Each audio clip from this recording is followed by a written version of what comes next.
So if you're someone who's on that side of it, or not part of the minority or group that may be experiencing something, having that curious approach and would be important. And then I think for someone who's in this particular situation on my side of it, is you got to be open to the conversation without demonizing the person who's asked, because it can be easy just to say, what do you mean? Like, it's easy for you to say or whatever. But I think conversations, respectful conversations, and opening the door to those is probably actually the most important. And just being open and listening to one another, and the person who's sharing it to the person who's asked to learn, close your lips, listen, and ask questions and learn.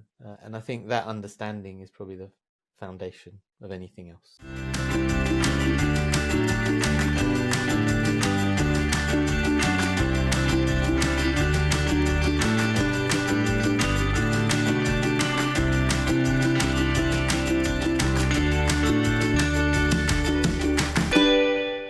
Welcome back to the Scarbo Clinic podcast, and today I am joined by my partner in crime, good friend, Sachin Patel. Welcome, Sachin. Hello.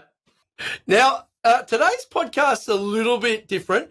We're talking about the value and the price of adversity, and you and I had this triggered by a text exchange we had, and we talk about a lot of stuff, not necessarily business stuff, in our text messages, phone calls, etc. And so I thought I would throw to you, Sachin, for a bit of context, and then we're just going to work through some things that are probably important for people just, more broadly. And also these things all play out, of course, in general practices all over Australia. So over to you.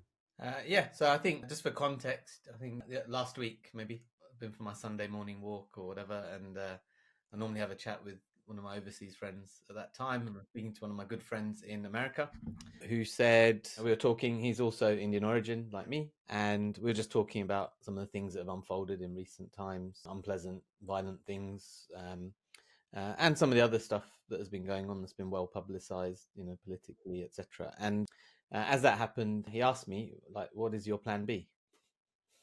And I said, oh, what do you mean? And he said, well, if we get kicked out of the Western world, we being non-white people get kicked out of the Western world, the white world, so to speak, where will you go? And I answered straight away, because I'd had the same thoughts in recent times.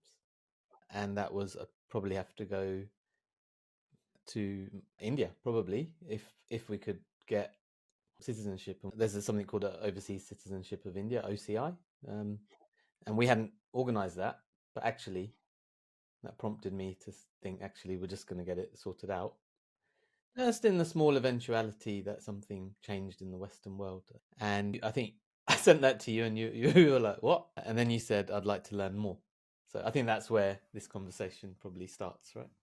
Yeah, so it was really interesting. I had a bit of a chat to my wife about this, and we were talking about it, and she sort of said, oh, he's not serious. Like, surely that's not a serious plan. I said, well, actually, you have to understand Sachin's background, and only a generation prior, he's that experienced that, okay, you've got to be up and out, and everything you can only take what you can put in your hands, kind of thing, that's it. And so I said, when you've got that kind of generational trauma, then things are obviously more front of mind. And also the other side of it is, I said to him, you can't see this. Like, this is not something you or I can comment on as people who don't have coloured skin, as white people.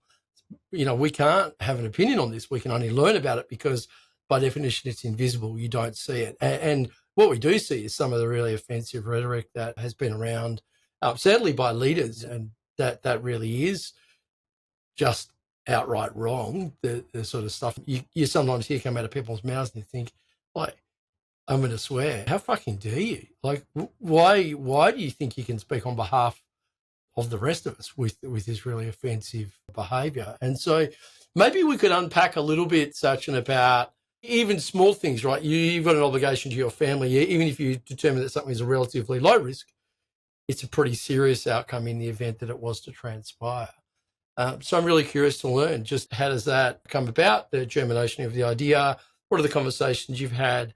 You mentioned a little bit about the visa preparation that you might do. What does the rest of that look like? Yeah, it probably goes back like to upbringing.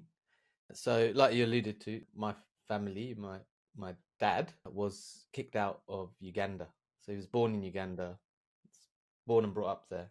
Was studying in the UK in his sort of late teens. Had come back for a wedding to Uganda, and that's when the pronouncement was made by the dictator Idi Amin that all Indian origin people have, I think it was 60 days, but it may have been 90 days to leave. There was repossession of all property, and so someone who was like indigenous Ugandan, you might say, African Ugandan, black, effectively, would be able to come into your property and just say, "I own this now," and you'd have to leave. Um, and so they were told they could leave with what they were able to carry, but actually they had to hide anything like of value. And people were taken away, shot, killed, beaten, raped. There was genocide sort of perpetrated. Anyway, they made it to the UK, and I was born in the UK and brought up there, and that happened in 72, and I was born in 78. And so my recollections from the mid 80s onwards ish, hazy years, but I remember them saying constantly, you have to be ready in case we get kicked out, we have to be ready. And when I look back, that was only 6, 7, 8 years after I was born, and less than 20 years, well under 20 years. We're talking 12 to 15 years from when they were actually forcibly removed from Uganda. And so that was just a constant for the first probably 16 years of my life. And at that time, we'd moved to a small town called Manningtree in England. It's England. People who, with my surname, were famous in England for having, in the US, were famous for motels, in the UK for the corner shop. And so that's what we had. That's where I was brought up. But we moved to a town, a very small town, where we were the only brown people. And so you would regularly get just shouted at when you're a kid walking down the street, "Packy, fuck off home," all of that. You'd get spat on. Shop would get graffitied. Teachers would tell my parents that I was misbehaving at school. I was actually a model like student. Like I was not like that at all, but they'd be telling, one racist head teacher had it really in for me as the only brown kid, and like he's misbehaving, etc. And she'd keep telling my parents. My parents' culture they come from, if the teacher says something, then you take it as gospel. But then they're like, "Oh, this is weird. He behaves completely well at home." Then when they explored, they realized, the teacher's got it in for him. We have to move him. And so, you had to develop a pretty thick skin at that time. And sort of the mentality became, you go low, I go higher. Whatever you say, you can't hurt me. Whatever you do, you can't hurt me. I'm impenetrable. I'll just work harder, go harder. Any opportunity, I was kicked out of a soccer team just for being brown. I couldn't play soccer because I wasn't allowed to, effectively. 11 aside, there were 12 players, maybe 13. So they needed subs because, kids soccer. But my parents were told I was not good enough. He can't play. But it wasn't. It's just he can't play because he's brown and you don't belong here. And so, with that, what happened is there's a self-preservation. So because you have to be far better, in my mind, I became an ambassador for brown people. So I had to be a model of politeness, of calm, of helpfulness. And so the way it would have shown up is, hold every door open, say an extra please, an extra thank you. And that just happened without even realizing it. You just adapt. And so, you're known as the polite kid, the polite family, the nice Indian family who, whatever. Or actually not Indian, because we'd get called Paki. The shop would be called the Paki shop, which is actually, anyone who knows the the regional issues will know that Dynamics. there's probably nothing worse you can say to an Indian or a Pakistani, then they're the opposite. Yeah, yeah. It's like Canadians and Americans, Yeah. Kiwis and Australians love being, just interchangeable, right? Yeah, exactly. And so you have to giggle about that stuff. So that was actually more offensive than the It racial highlights part. it highlights the ignorance as well, right? Yeah. Like you just know that these people are actual bloody morons as well. Yeah. But it was well under 10% of people would behave like that, maybe 5%. And over time, we had really some terrible stuff happen. Local politicians came and helped, like awareness of it. We had left and right of politics come and try and be helpful when bad things happened. So it wasn't isolated to one side of politics. But that conditioning was there inside of you have to be a bit better, you have to work a bit harder, you have to be more polite, you have to have an even stronger sense of resilience in the face of adversity because there's no one coming to help, really. People will talk nice things, but at the end of the day, when you're walking through the town or the local town 10 miles away and bigger town, and there's older kids or adults shouting at you, spitting on you, getting in your way, trying to bump into you because they want to hurt you if you fight back. You just can get conditioned, head down, bum up, just find the path through. And so I think that's where it was in my head from early on that you just have to have a plan B. And funnily, all of that stuff actually meant I could deal with more crap in life. So that other hard things that would have happened, but that that racial element just became just almost a superpower that I can deal with stuff, and it won't hurt me like it will hurt others. You sort of go through pain and then get tough, and so then I think I just learned to build a wall, and I just decided that if something adverse happens, I just have to go harder, lift the game, etc. And then a bit of me, I was more right leaning politically, I'd say. Yep. Yeah, you are. That always surprised me a little bit, but you are. Yeah, and weirdly, I think as people generally age, I think generally people shift that way. And I've found as I've got older, I've shifted the other way. But one of the things that happened in the UK was now we talk about woke and people talk about, woke, go broke, all of that. But something did happen there where, hate speech was fought strongly with success. And then it became almost, if you speak about certain things, you are racist, which I think was not right because people couldn't have a conversation of curiosity. Because as soon as someone's curious, they were deemed or labeled as racist, which wasn't the case. So there was that interesting dynamic that played out. And so, and then to med school, 35 to 50% of the year was probably non-white. So much less visible there during study, I would say. But then if you were in if you wanted a job in any of the prime teaching hospitals, in any of the like bigger specialties, you had to conform. And so to conform, the way that would show up is you have to pronounce your name in a way that isn't how it's pronounced. Right. You don't share too much of your cultural stuff that goes on in your culture, whatever your culture is. You just essentially act and behave and talk in a certain manner, which is the same as those who were in positions of leadership, which is pretty much white, mainly men, some women, but mainly men from significantly privileged backgrounds in many cases. So that's how it was, and you just adapt. I did general practice and I was always a bit of a maverick, so I retained a fair amount, but still you would talk and behave differently in a different environment because otherwise you never get anywhere. So that's probably the background. Yeah, I'll share a couple of personal things with you. That this may not be the time for humour. However, sometimes you and I will be like a thrombus caught in a major vessel going through doorways. Where you always want to hold it open, and I'm like, already there holding it open, man. You can just go through. But your default is to, I'm like, just go. No, you go. You go. We're better at that now, but we sometimes will have that kind of thing where you're like, you go, man. No, you go. And it's just a small thing that comes back to some of that training that you experience.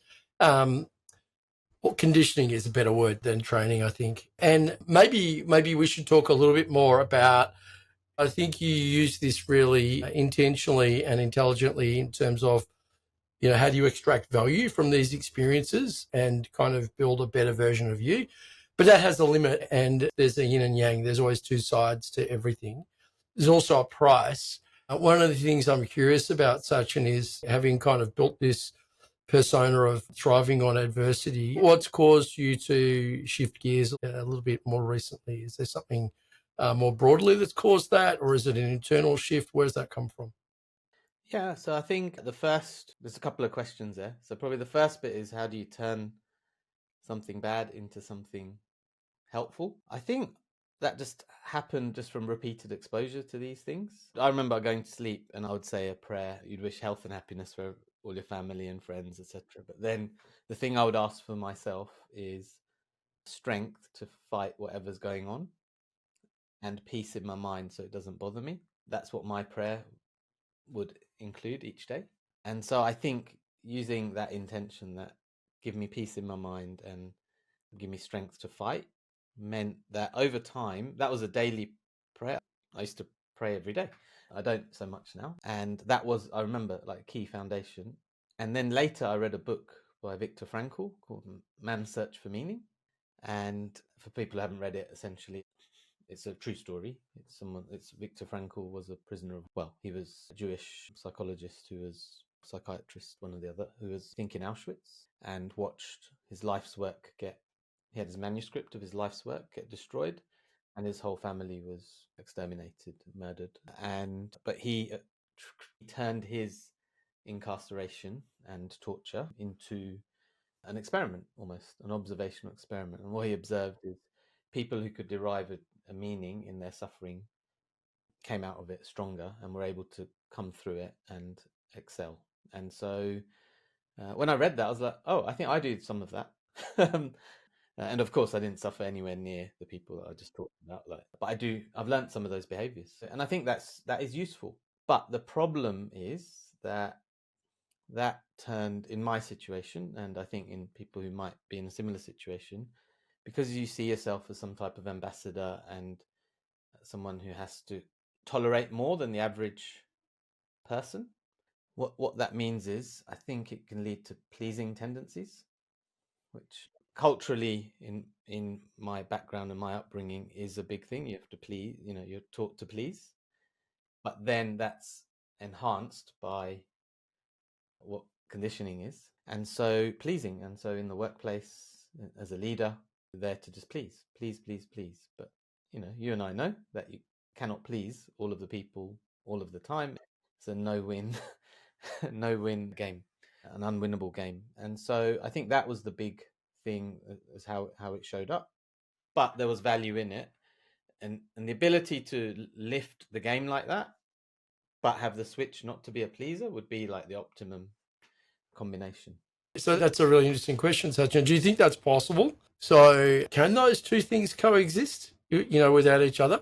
I think it's a journey. And so I'm a bit woo, that.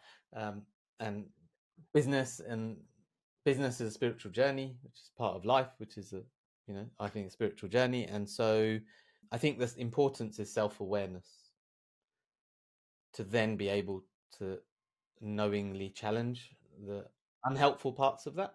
And I think, that Marshall Goldsmith book, What Got You Here Won't Get You There, is really helpful for that, just to shed some light on the behaviors. And then it's about keeping what's useful, deleting what's not. But you can't do that without awareness. And, from the sustainably happy and successful leaders I've read about and from, those that seem to have the most self-awareness seem to sort of tick the most boxes with success, in my definition. And so I think self-awareness is really important to develop more of as time goes on. And so I think they can exist separately, but they're not formed separately. They're formed together. And then with awareness, you need to start, undoing some of the unhelpful parts. And one of Marshall Goldsmith's hacks that he talks about is sharing what you're working on with your colleagues. And you've done that with me multiple times in a group setting with others, just saying, this is what I'm trying to get better at. So if you find me doing it, then you have my permission to do, whatever that might be. I don't think we've ever gone for fines or anything, but just sharing what it is that you're working on is a big part of making progress, because it could be your default. One time, something relatively small, but the propensity to talk was one. So you'd roll up at meetings, squeezing your lips together, just to say to everybody, "All right, I'm going to try not to talk here, so I can listen more." I've certainly adopted a lot of those habits that I've learned from you and also from those books, just in terms of trying to improve some traits. You can't work on all the things all the time, right? You just got to pick one thing to get better at, really, if you want to make progress. And so that's one. And one of the things that you and I had talked about, we typically will talk about something that we think the other person needs to improve on. And one of yours was being more direct, which probably comes from that kind of, let's just call it the niceness gene, rather than saying you're not following through on the stuff that you said you would, you need to lift your game or something like that. And I think that's also good, to be comfortable with people speaking up and being more direct about things and be comfortable doing it, just learning to do that. So this is all around Brené Brown. Would be really proud of the work you're talking about, because it's all around safe spaces, right? Creating somewhere where that you can be heard and you can express what you're feeling without being concerned about repercussions that often aren't related to the actual topic that you're talking about. Absolutely. Yeah. And then I suppose the second part you asked me was what more recently has affected you. And then, so I suppose more recently, probably being a parent. So these are different times to those and they're always going to be different because times are changing always. But, I've got a teenager, soon it'll be two. And one of them brings home interesting conversations and topics, etc. And spends some time, not masses of time, but a reasonable amount of time online, on the line, and raises some interesting things. There's been conversations about gender, um, gender equality, race, like different things, and he's interested in conversations and is opinionated. And so with the online world and algorithms and tracking and monitoring all of everything we watch and everything we do, it's easy for people to end up on a conveyor belt that they didn't really intend to get on. And so the way I've seen it play out in his age group is they might be shown something that appears to be funny, but it's actually laid out by some sort of far right wing propagandists, and it's intended to appeal to young boys and men. And it will start with something which they may not be aware of, but is funny, about something to do with gender equality, race, gender identity, like any minority subject. And as soon as they've watched it, because it's funny, they're hooked by an algorithm that then just takes them deeper and deeper. Before they know it, they're being shown far right hate stuff, essentially. And so I've been observing this, and I'd raised it with some other parents and stuff. But thankfully in our setting, my son brings it up at home, like something he's seen, something he's read, and then we talk about it. And what I found is, as a parent, I went, I had to go to the extreme opposite of the view, the point he was expressing, just to have better discourse, an interesting conversation, explore what am I not seeing here. And that made me become more aware of the things that we probably aren't seeing around us and in ourselves.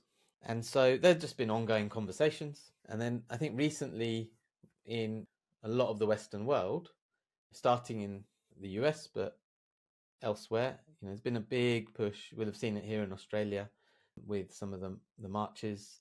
That essentially there are people who have legitimate concerns and worries that just, who aren't hateful or anything. But the problem is those people and I think that will probably be most of the people on those marches, I reckon, just want good for where they live. But they are co-opted, often unwittingly, by people who I think just want to hate. Yeah, we should call them what they are. Yeah, Nazis, racists, fascists, whatever you want to call them. And so what that does is it starts to move the line of what's acceptable. And so under the guise of freedom of speech, you just move the line a little bit of something that was a bit edgy is now okay. And then that line can move a bit more, and then it can move more. And before you know it, the violent words get accompanied by violent actions.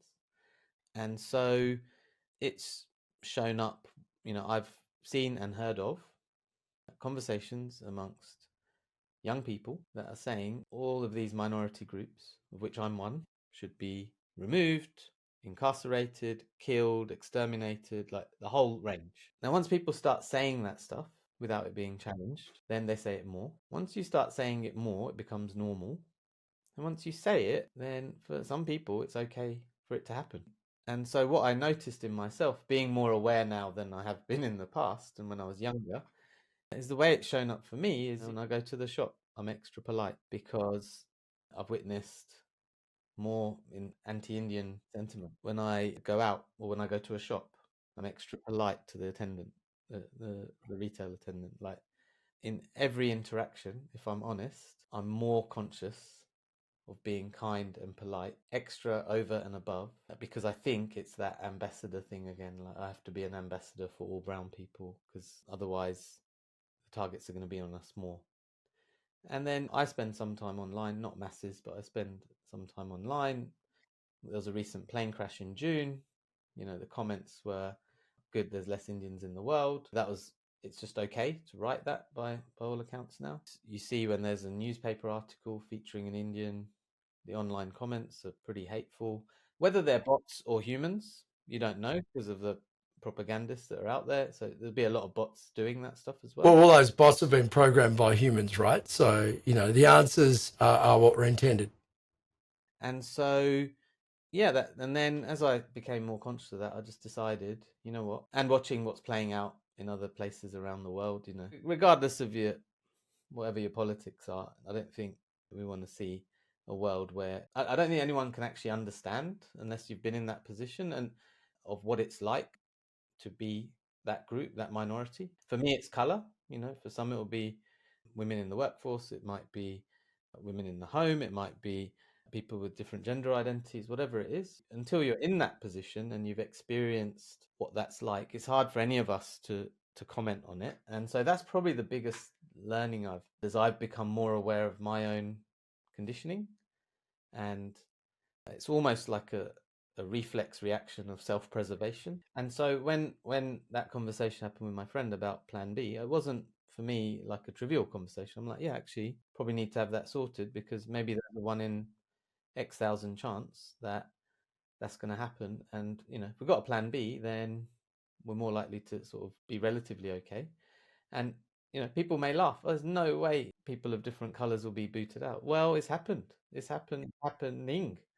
And you do have to think about that. Yeah, I think, Sachin, whilst we might stand on the shoulders of giants when it comes to science and progress, humans, in terms of their very nature, don't greatly change. There are always genocides being conducted somewhere in the world. There are always battles where people just think it's okay to go and dispossess other groups of their homes. You see this every day. And so I don't think that overall humans get better, unfortunately, although like you, I thought we sort of looked like we were trending in the right direction, but the pendulum swings really hard and it often goes, I'm not sure if it can go too far the other way, but it often goes too far back. And we know that this is possible. And I think it's not reasonable for people to say this. I think the other thing, it's probably worth pausing on just what you said there, because I think it's really important to emphasize. You see the same thing when women might be talking about threatening behaviors from men, for example, or things that they look out for in partners or just generally when they're around men. And you'll see a lot of men saying that's not the way you should interpret that, or kind of advising them as to what they should be feeling or how they should be interpreting behaviours. I think it's super important for all of us to recognise that we have situational blindness in certain circumstances. And this is true. You can't argue about that. So if you're sitting there and you're like me and you're a white person, then you really have only learning to do as to what's happening. How can you be better informed about it? Because it's not something that you can be privy to, aware of. It's not going to come to you at all. And I think that's why I'm really grateful that you took the time to have this conversation today. We'll no doubt get some feedback from people as to their impression of this as well. But I appreciate that because it taught me that it's the time to listen, not be expressing what your own view is on this, because there are a lot of things here that you just can't possibly know. And then back to just going through the detail of this. So anything that it might be a small risk, but again, if it were to come into play, it's a huge deal for you personally and your family. And so let's talk through the rest of the thinking around that. So then, these are the thoughts that start coming. Like, do I need to put some money somewhere? If I've got property, could that be taken away? What do I need to do to protect myself from that happening potentially? If we went as a family, where would we go? Would they take us? If they did take us, would we buy a property there or rent a property there? Like, it's a whole thing. Yeah. Decision tree. And those who don't know you, like, you're pretty organized, but you're far from a worrywart or somebody who's anxious by nature. You're pretty chill and relaxed. Yes, you think about the future and you do plan for it, but you don't spend an excessive amount of time doing that. So this is a real outlier for you, I think. Yeah. And, my friend I was talking about, very similar to me, doesn't worry about these things at all normally, and said the words to me, I am scared. And the reality is, whilst it might, for now, the first step is just get the OCI. Then after that, it might be make sure there's X amount of resources somewhere. But then, weirdly, the rest is, this is where that sort of maybe superpower comes, which is that belief within that whatever happens, if I know I've got that much sorted, I know I'll be able to sort the rest out. It's okay, I know. And I have faith in that. But it's actually sad that we have to think like that. That's the biggest thing. I'm not someone to wallow at all, but it's when you replied to that message and I was like, and I spoke to my wife and I was like, Todd was saying this, and I was like, I never thought about that. I consciously and unconsciously probably think about this every day in every interaction. Like every time I go to a shop, every time I go out, I reckon there's maybe a little percentage of me that's aware that I'm not white, and I'm very proud of who I am and my heritage and all of that. But yeah, I think there's a bit of me every day when I go somewhere that just knows I'm not white. Yeah, I think that's, anyone listening to this, there'll be a lot that relate to this. So in our audience, GPs and practice owners, it's pretty close to 50-50 in terms of international medical graduates, people that receive their primary qualifications from a country that is not Australia. And look, all of us here are visitors. We're on land that has the longest cultural history of any people, continuous cultural history going back some 65, maybe even more, thousands of years. So if anybody's got the right to tell people to piss off, it certainly isn't Europeans, that's for sure. I think there's probably some things that might be useful things that we can segue into, just in terms of actions, that people can take. And I'm reminded, as we were talking, I was reminded, Sachin, by Malcolm Gladwell's books. I've really enjoyed. I just re-released one of his earlier books, Tipping Point, again, and this is front of mind for me. I was at the bookstore and I bought that more recently.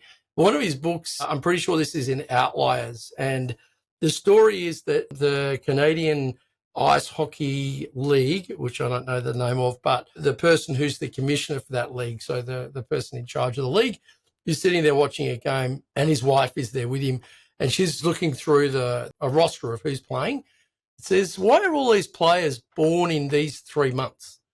And he says, what are you talking about? And so she said, well, it looks like the vast majority of people are only born in these 3 or maybe 4 months. And then they took some time to go and have a look at it. And the Canadians obviously love ice hockey. And what they do is really early on, they start streaming kids into, the special talent leagues. And I think it's from sort of age 8 or 9. They start streaming kids into talented, less talented. The talented kids get more coaching, more training, better facilities, all the things you'd expect, nutritional advice, all that kind of stuff, a mindset, you name it. And so what they realized they were doing is they were just choosing the oldest kids. So the kids that were in the National League were just the kids that were the oldest at the point that they started streaming, because a 9-year-old is bigger and faster, all other things being considered, than an 8-year-old, and likewise a 10-year-old. So you're just getting the oldest kids in the bracket. And so what I love about Malcolm's work is he usually just poses a really interesting question at the end and looks at something in a different way. And so what he said at the end was, is there a whole other league of missing players out there? So is there another group of people with the same talent that are just 6 months younger, and that would be a whole separate league that was of same quality? And I think that actually relates really well to any conversations we have around diversity, equity, and inclusion, kind of words that have been, look, they've been weaponized. And this anti-DEI movement in the US in particular, you always sort of promise yourself that you won't go too political, but you're just removing people that have earned a position and replacing them with not even mediocre white guys. I've never seen a bigger group of losers in my life than the current administration and all of the senior roles in the government. And it's super serious because, unfortunately, that is giving people permission to think like that and to kind of have that behaviour endorsed. This before we get to all the rubbish on vaccinations and more recently autism and you name it. The problem with this is that there's a lot of that stuff that Brandolini's law talks about, the bullshit asymmetry principle. There's so much bullshit coming at you that you don't have a time to debate or argue it because the next load of bullshit's already on top of you. And nobody's really interested in it because they're after click bites and convenience. But the question is, if you move away from diversity, equity, and inclusion, which ultimately just means getting the best person for the job is ultimately what that means, then, and countering for those that are disadvantaged, then you're actually just missing out on having the best people. Like, by far, there is a massively untapped world of people with talent that are just never seen because the system does not permit them to be seen. There were two books that I found really useful as a white person that I might talk about. And I'm not sure if you've read these. I didn't check this with you. But Kemi Nekvapil is one that has written a book called Power, which I found really useful. She talks about race and ethnicity through the lens of power and positional power, like hierarchical power. Really interesting book. And then Jennifer Eberhardt, and the surname is Eberhardt, and her book is Biased. I found this a really annoying book to read initially. And the reason I found it annoying is two things. I actually thought it was written by a white person because I thought this is a pretty direct and matter-of-fact way of presenting information, and it's all heavily research-based. Talks about the biases we bring to everything, and particularly a bias against, certain groups and certain people. And her premise is that you bring that bias in, and the best way to counter bias is to acknowledge it, is to accept it and give voice to it, because then at least it's been called out. You're not pretending that it's something else. And I actually found this an excellent book, and she is a person of color. But it was really interesting that when I first read it, I thought, I reckon this is a white person writing this. And then when I went back and checked, I was able to kind of relax into the book and read it. I'm really curious if anyone listening to this put some comments below as to whether they've read those books and what they think of them. Sachin, you might have some resources or useful kind of ways of, I think if we can talk about what can you walk away from this webinar, this podcast rather, and change about your own behaviour? What's going to be useful for people to do? I think probably what you did is probably the most useful, because I think you said in your text, I think something like Rachel and I were just talking about this, and as a white person, I can't understand this, or I don't understand, and I'd love to learn more. So if you're someone who's on that side of it, or not part of the minority or group that may be experiencing something, having that curious approach and that would be important. And then I think for someone who's in this particular situation on my side of it, is you've got to be open to the conversation without demonizing the person who's asked, because it can be easy just to say, what do you mean? Like, it's easy for you to say or whatever. But I think conversations, respectful conversations, and opening the door to those is probably actually the most important. And just being open and listening to one another, and the person who's sharing it to the person who's asked to learn, close your lips, listen, and ask questions and learn.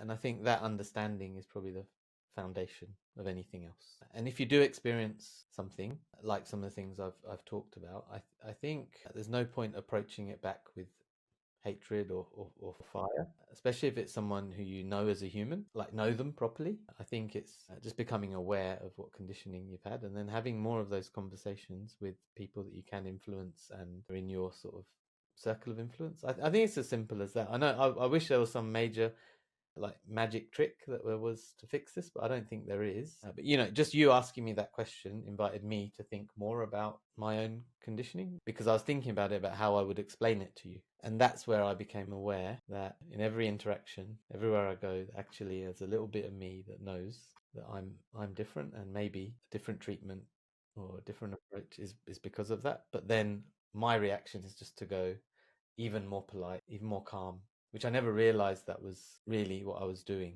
And so for me now, if I spot it, I'm just going to be less tolerant and call it out more, which I've already started. Today I've sent a message somewhere that I had to about something.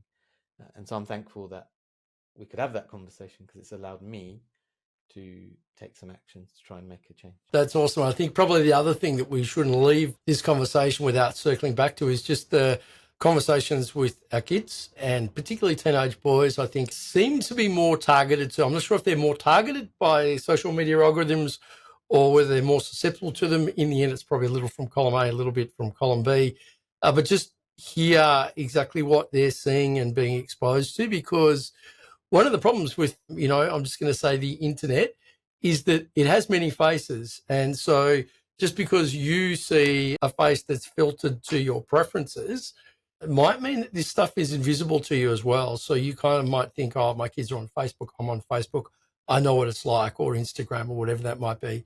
In fact, that could be completely untrue. It might as well be a completely different space they're in. There are very different neighborhoods. And so one other thing that should come from this is just to have some conversations with your kids and just hear what are they seeing, what are they thinking, and hearing some of that is going to be important, because I think what Sachin just eloquently demonstrated is business and life, they're contact sports. You can only really reach understanding by talking, and more importantly, by listening. So good opportunity to ask good questions and then listen up.